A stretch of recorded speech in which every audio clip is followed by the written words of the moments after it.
Davao City represent, magigay Barangay 6.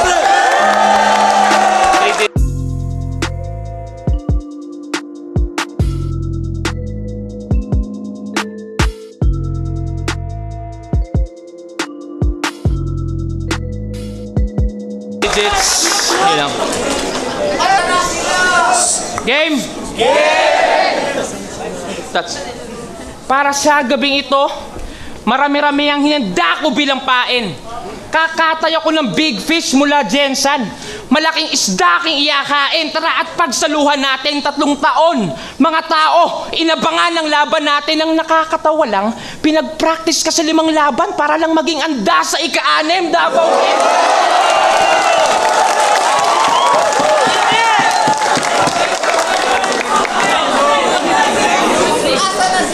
Masyado kang naniwala sa You Can Do It ni Ice Cube. Sumunod ka sa utos ng iyong amo kasi kala mo sulit. Nice, dude. Makikipagsabayan ka sa teritoryo ko? Ano na, Tats? Move! Parang chess match lang nung inalok ka ni Arik at doon ka na, Tats. Move!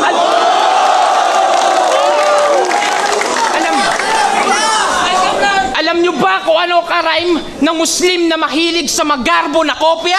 No! Ikaw lang ang kilala kong Muslim na mahilig sa baboy na syota. Joke? Kasi joke lang. Kasi usapan namin ni pare, wala lang, ito'y bate lamang. Ikaw lang damayan ng nanay, ng syota, tila nag-alinlangan. Pero ito'y no holds barred, pre. All out na dahil pawang mahirap magtiwala sa sinabi mo at uso pa naman ang baliktaran. Pag ako nag-name flip, basic, subukan natin sa pangalan mo, tingnan natin kung di ka mapapag-gay shit. Kasi sa likod ng pangalan nakatago ang lihim ng Tats. Isa ka palang bakla na napilitan sa napiling landas kasi pangalan mo na mismo nagsasabi na mahilig ka sa titi at ass.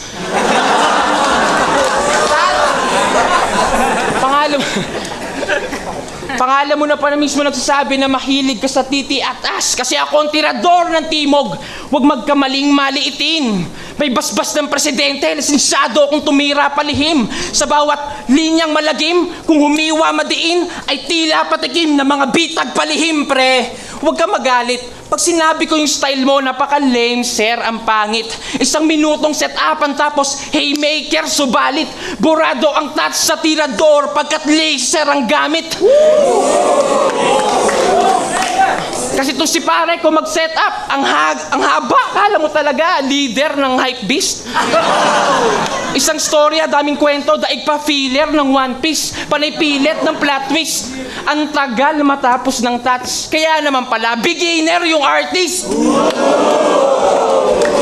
Pagkat bumabattle daw siya para sa Jensan, kumbaga Fortuna, sakto sa standing mo pagkatapos, Fortuna. Kaya ikaw ay umalis kung yan lang ambag mo sa liga. Kaso nakailang battles na, so konsintihin na lang natin, diba? Pero sige, meron naman akong lohika na iyong ikakasira. Lagi nyo lang tandaan, malaki ang pinagkaibahan ng Regine Velasquez sa Anton Diva. At kung babanatan mo na di ako original, tandaan mo lang ang metaporang ito. Ako yung gago nagnakaw ng test paper at pinag-aralan ko, ikaw yung bobo nangungopia lang sa mga katabi mo. Woo!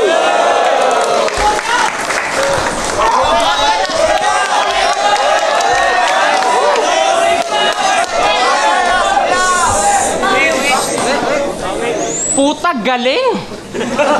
Lupit! Pinaglalaban mo.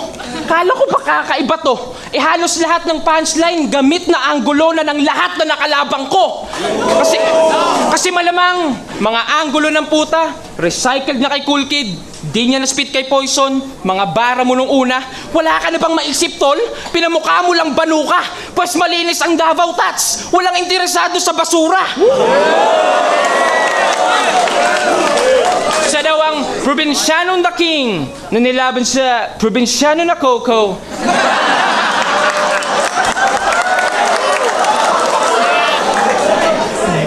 Ganito siya magsalita kasi kala niya oso.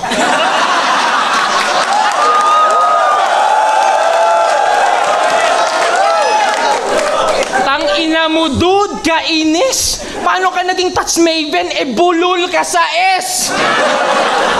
Touch maven at sa mic!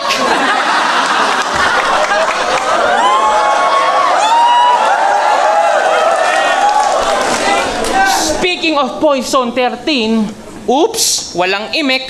Pag tinanong mo kung paano siya natalo, ay sus, talagang tipid. Dinaig pa nagwawalis na maintenance. Panay excuse, bukang bibig. At dapat talo ka rin kay Marshall. Baka sa accent ka lang lumamang.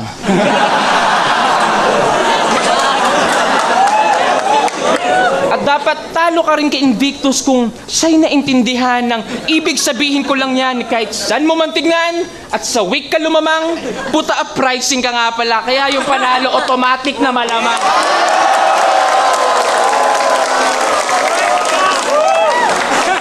Kasi uprising na si Utol. Grabe na dating. Arik ang galing. Ikaw na pala may hawak kay Baba. Yun ang kapit patalim.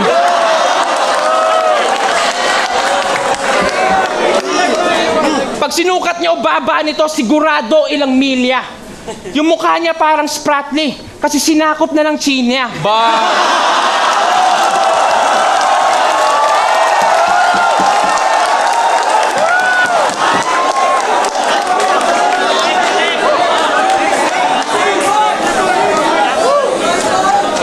Puna sa style ko, nitong loko lang yaka. Pero pag napapanood mo yung manga na upload ko na laban, talagang todo tumawa. Di ako katulad mo, ginagawa mong bobo yung masa.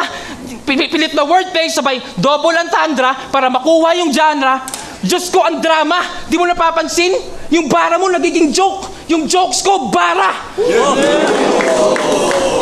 Yan yung sinasabi ko, yung bayag dapat sa baba, wag lang puro sa baba, bro. Sarap gamitin ang logo ng uprising upang batukan tong bata mo.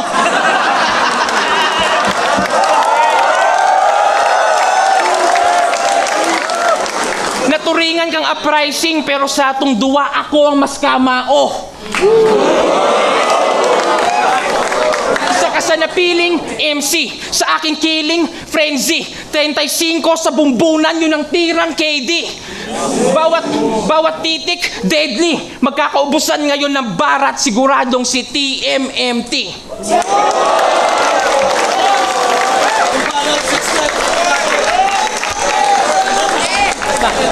Last na.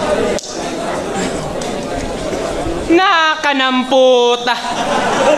Astig. Talagang all right ka, iho. Pero yung sulat kanino, pag nag-choke yung maestro mamaya, lam na, kaka-ghostwrite na dito.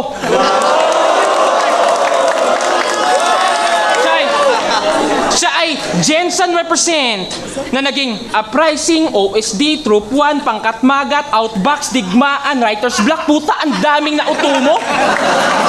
Malamang karamihan dyan kahukbo mo. Napakla sa banta ng ika-6 kaya nangailangan ng 7 grupo. Speaking of Digma, Jensen, meron silang liga sa Jensen na kung tawagin ay Digmaan Rap Battle League na tinuring niyang family. Pero nung nag-uprising, di niya na pinapansin. Biglang nag-switch ng mastery kasi lumaki daw yung ulo, sabi nung kagrupo. Nito ni Paring T, biglang lumabo ang touch, animo yung inklo quality. Tapos ngayon, repin Digmaan ka pa rin? Eh yung samahan nyo, lumipas na. Paano ka naging General, Mr. Santos, kung sa Digmaan umiiwas ka? Balik tayo sa baba mo. Kapag sa harap, korteng sili. Kung si Tipsy Day hugis cheese ball, sa kanya hugis piwi.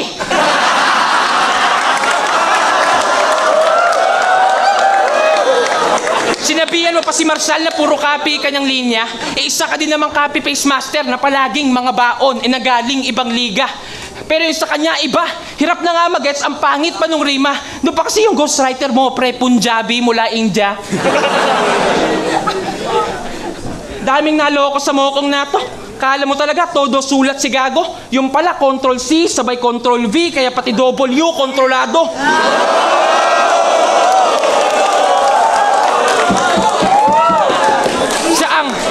Siya ang supalpal ni Lebron kay Iguodala. Yun ang binanggit niya. na laging nire-replay. Yung bara bumenta. So kailangan mo ng replay para lang magets ka. Ganyan talaga kapag tuna. Saka mo lang makuha pag nasa net na.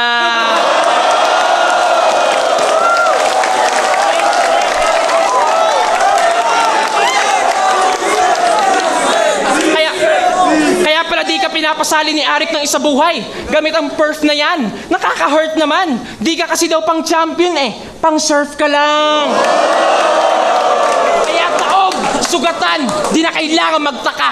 Di ka masasalba ng grupo mo kahit magtawag ka pa mula sa kanan hanggang kaliwang pa nga. Sabay uppercut aba. Sinong di makakapagsabi na mapa-live o i-replay. Either way, pare binadibag kita.